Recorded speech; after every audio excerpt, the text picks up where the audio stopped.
What's up, guys, and welcome to my review for Christopher Nolan's final film in the Dark Knight trilogy, The Dark Knight Rises. This film was released 8 years ago. July 20th, 2012, actually, was the release date of the film, so we're about a month over that. But still, it's an 8-year anniversary, and we're talking about The Dark Knight Rises, which a lot of people saw this movie when it first came out, and kind of everyone was like buzzing about it. Like, wow, this is the best thing. This is the best thing. But, over time, I think compared to The Dark Knight and Batman Begins, the film, the problems show a little more on like third viewing and fourth viewing and fifth viewing. I think that this is a very good film. I don't think this is a bad film. Spoilers will be included in this video, just fair warning off the bat. But also off the bat, I'd like to make clear that I don't think this is a bad movie. I think this is a very good movie, and I think this is a very well-made movie. I think the directing by Christopher Nolan, excellent. I think the acting is excellent. I think, the cinematography by Wally Feister is fantastic. Hans Zimmer's score, always incredible. But, where this movie sort of falters at times is the story and the certain characters and how they weave and bob through this movie, or this first and second act, I should say. I think the best act of the film is the third act. The big final action piece is the best part of the film, and I think the way it ends, the kind of finale to the film, is one of the most satisfying endings to a Christopher Nolan movie. I think the ending is, near I say perfect. I don't say that too often, but I think the film ends on such a strong and high note that if you see this for the first time, you're so kind of blown away from what you just watched and what you just went through emotionally. I mean, this movie kind of puts you through the ringer a little bit, and I think this movie works so well when we're dealing with Christian Bale and Bruce Wayne and Batman, and how he sort of is living now. After the Dark Knight, he sort of just went into hiding, and Bruce Wayne as a person didn't even really come out of his mansion. He just kind of became a shut-in, so much so that he's lost all this cartilage in his knees, and he's a mess, really. When we meet him in this movie, he's got a cane, he's got a limp, and the film basically is a message, basically similar to the first film, that the message of the first movie is, why do we fall? And I actually think that's even a track title in the soundtrack, Why Do We Fall? Hans Zimmer's music is brilliant, but the message, one of the main messages of the movie is, why do we fall? And of course the answer is so that we could learn to pick ourselves up. And Bruce Wayne goes through that again in this movie. So he has such an interesting arc throughout this whole entire trilogy, like what it means to be a hero and what are the right decisions to make to be a hero. So when we meet him, he's decrepit and not in a very good position, but when he learns that Bane is now in Gotham, and there's some stuff surrounding him that's not too good, and his Bane's past involvement with the League of Shadows and how he was excommunicated, where Bruce Wayne was also a member, sort of a member of the League of Shadows. He was trained by the League of Shadows, but wouldn't execute for them. He wouldn't be the executioner. He wouldn't kill. That's all in the first movie, but it's an interesting kind of dynamic between Bane and Batman, how both of them kind of came from the same place, where Bane is just this total dark entity. He's this evil, brooding, big guy, who Tom Hardy plays very well. The voice is a little weird at times. He sounds like, look, the comments about Sean Connery, do I think he sounds like Sean Connery in this movie? At times, it's similar. But I don't think he's doing a Sean Connery impression. If you listen to him in this movie, he's definitely doing his own thing for Bane. Some of the lines are a little extreme, are all of these liars and all the corrupt? It's got it going a little bit there. But he's great in the movie. All the acting is great in the movie. But as I was saying, like Bruce Wayne's arc in this film, how he literally goes into that pit, which is kind of a symbol of the well that he falls into in his childhood, and how he doesn't have his father to pull him out of that well. He has himself, and he has to rise now, which I really liked that part of the movie. And so many parts of this movie work. So many parts of this movie work, especially every moment with Michael Caine as Alfred and Bruce Wayne. Every single one of their scenes is powerful and impactful and just emotional. The emotional core of the movie is Alfred. He's not in it a lot, but when he's there, you want to listen to what he's saying. And I think the most satisfying part about this ending, one of the most satisfying parts about the ending of the movie, is with Alfred. And we see him again going to that cafe that he talked about when he went on vacation.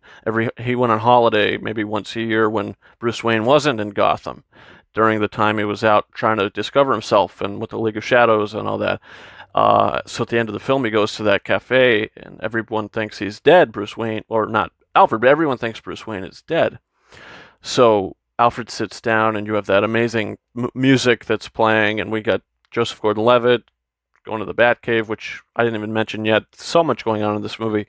But Alfred seeing Bruce Wayne across those tables, to where, as he mentioned to Bruce before, he wouldn't say anything to Bruce, and Bruce wouldn't say anything to him, but Alfred would know that he'd made it and he was okay.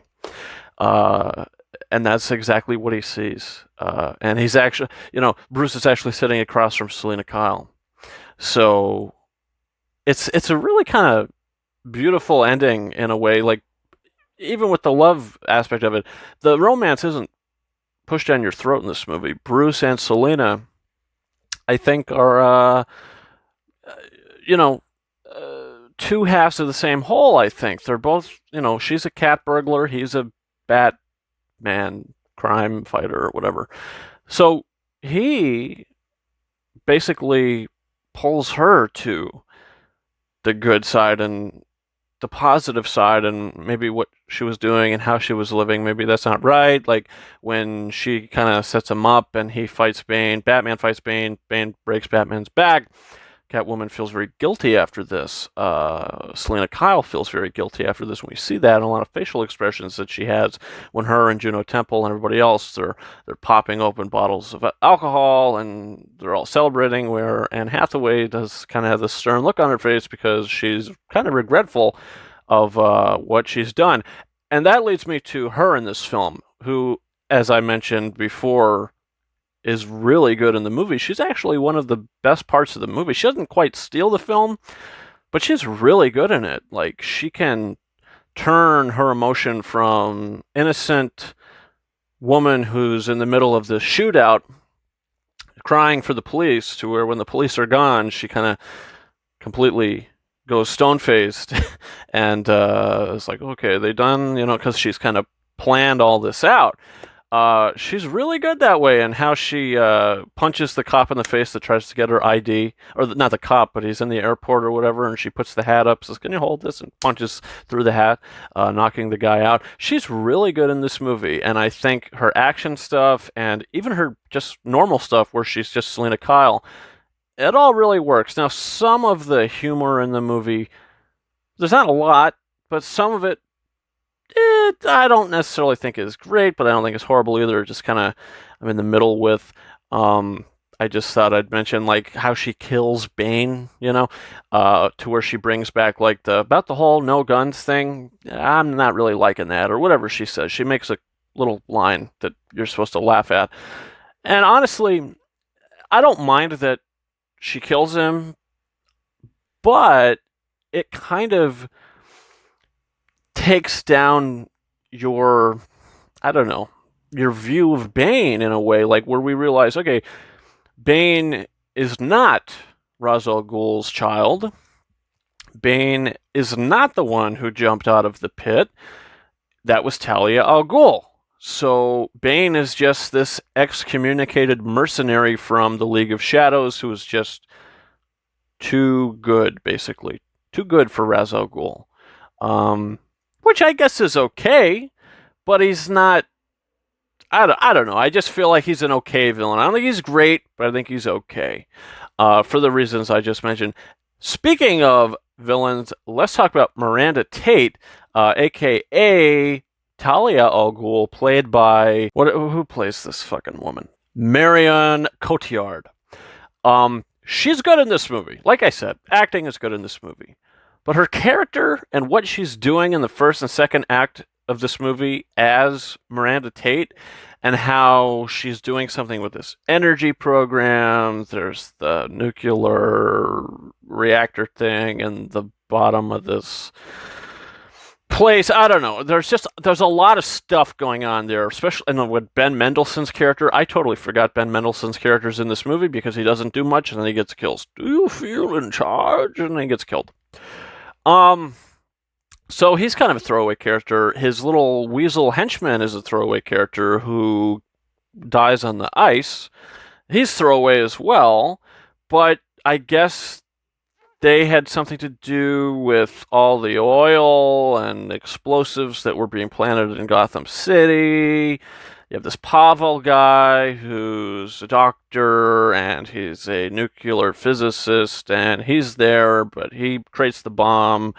And then he gets killed, which I'm okay with him, but the Ben Mendelsohn character did not work for me. I just thought it was a little too much, and it got a little too convoluted for me. I can't even explain it properly, because I can't really wrap my head around it. I kind of understand, what he's doing, what he's there for, but how it all works, I can't really explain to you, because I feel like that whole part of the movie's a little convoluted.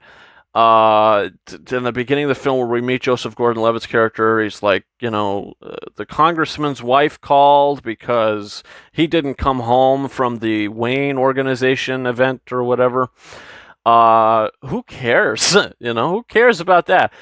And Gordon's like, at the end of that conversation, let's go, talk to the congressman's wife or whatever. Like, I don't care about that. And then they keep bringing it up throughout the movie. And it's like, who is this congressman? Why should I care about this? Totally came out of nowhere. There's just a lot of stuff like that in the movie that's just glossed over. And you're expected to just be so entertained by the spectacle of it that you don't think about it too much and you go forward. But look, the movie has amazing scenes, and it does have amazingly written scenes, especially, like I said, the Alfred and Bruce scenes, and some other scenes as well, that do really work, and the action really works. I really like the way this movie looks. I think the IMAX scenes are incredible. Really good stuff here.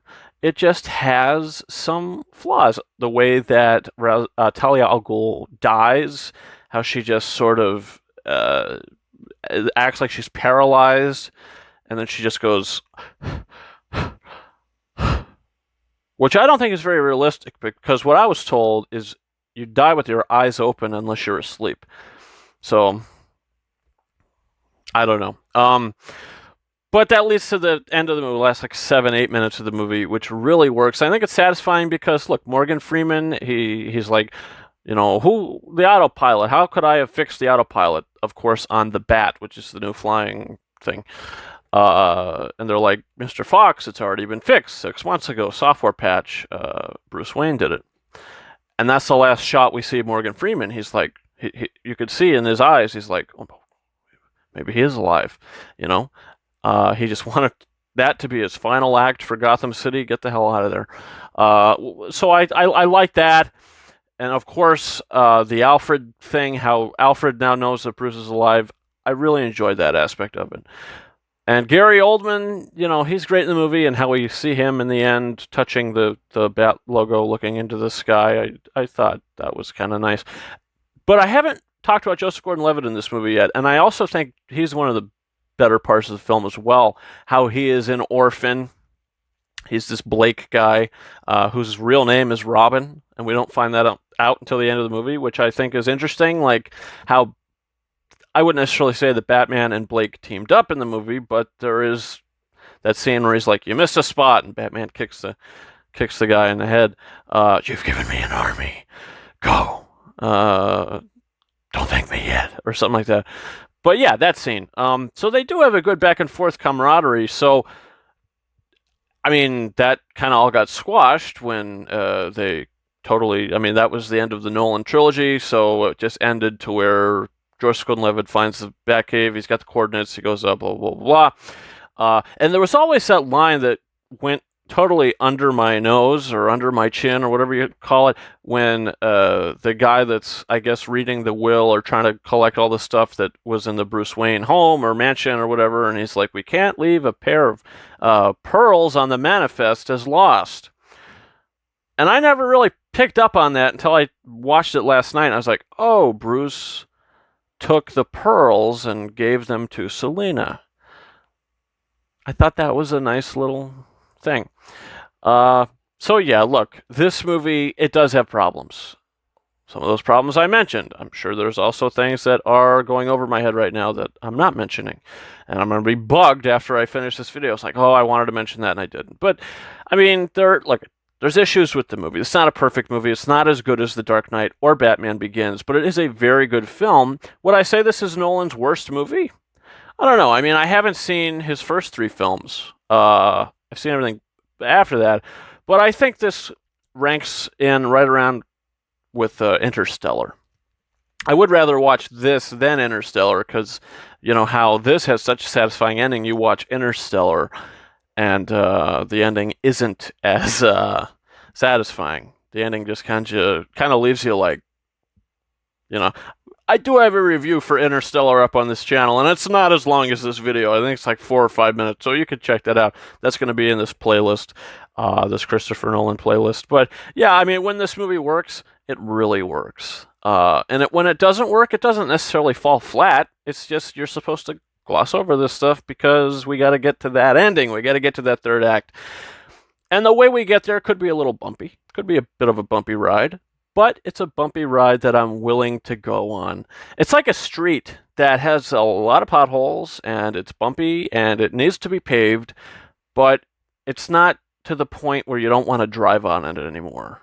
You'll keep going down that road.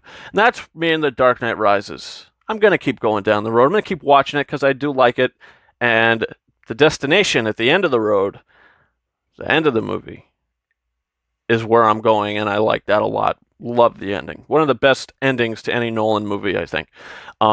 So yeah, look, I'm going to give The Dark Knight Rises 4 out of 5 stars. I think it's a very good film, very well-made film, but it's not great, and it does have flaws, does have problems.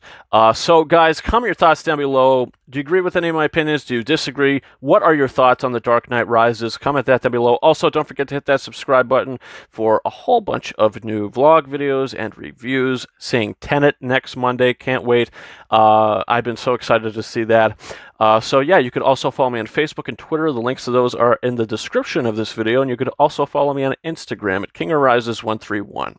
And guys, that's about it. And before I go, also, if you're a fan of Kingdom Hearts, I am as well. And I just recently posted my reaction to the new version of Dearly Beloved from Kingdom Hearts. If you have no idea what that is, then don't worry about it. But hey, if you like jazz music, maybe check it out. It's a fun time. But yeah, guys, all right, that's about it for me. I'm going to get out of here. Thanks again for watching, and I will see you guys next time. Over and out.